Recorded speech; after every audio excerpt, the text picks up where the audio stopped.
तुमने मुझसे मोहब्बत की।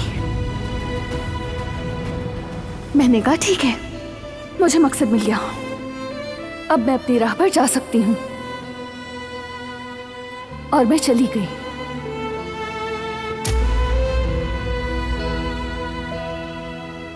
यही हकीकत है।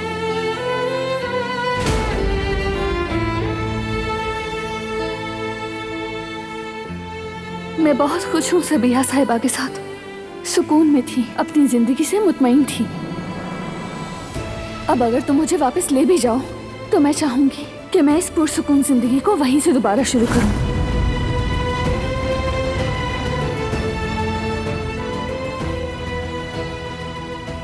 मोहब्बत इंसान से सब कुछ करवा लेती है। अगर तुम उसके लिए रिस्क नहीं ले सकते तो फिर मोहब्बत सच्ची नहीं है।